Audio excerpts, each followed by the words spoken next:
Épître aux Romains, chapitre 5. Étant donc justifiés par la foi, nous avons la paix avec Dieu, par notre Seigneur Jésus-Christ, qui par la foi nous a aussi fait avoir accès à cette grâce, dans laquelle nous demeurons fermes. Et nous nous glorifions dans l'espérance de la gloire de Dieu. Et non seulement cela, mais nous nous glorifions même dans les afflictions, sachant que l'affliction produit la patience, et la patience la vertu éprouvée, et la vertu éprouvée l'espérance. Or l'espérance ne trompe point, parce que l'amour de Dieu est répandu dans nos cœurs, par l'Esprit Saint qui nous a été donné.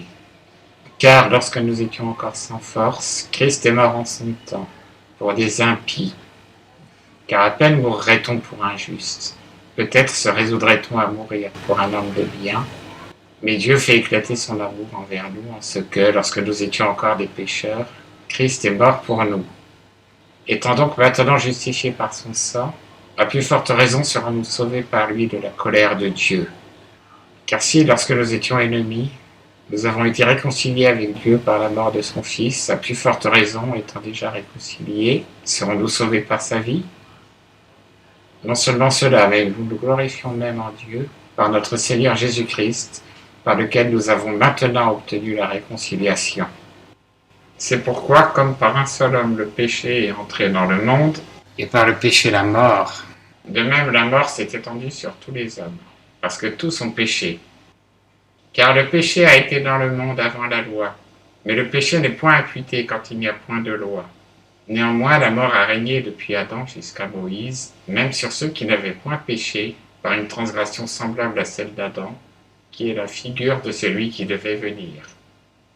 Mais il n'en est pas du don gratuit comme du péché, car si par le péché d'un seul, plusieurs sont morts, à plus forte raison, la grâce de Dieu et le don de la grâce qui vient d'un seul homme, savoir Jésus-Christ, s'est répandu abondamment sur plusieurs.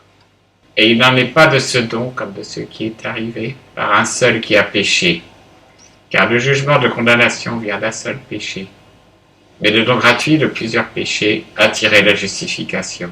Car si par le péché d'un seul, la mort a régné par un seul homme, à plus forte raison, ceux qui reçoivent l'abondance de la grâce et du don de la justice régneront-ils dans la vie par un seul, savoir par Jésus-Christ. Ainsi donc, comme un seul péché a valu la condamnation à tous les hommes, de même, par une seule justice, tous les hommes recevront la justification qui donne la vie.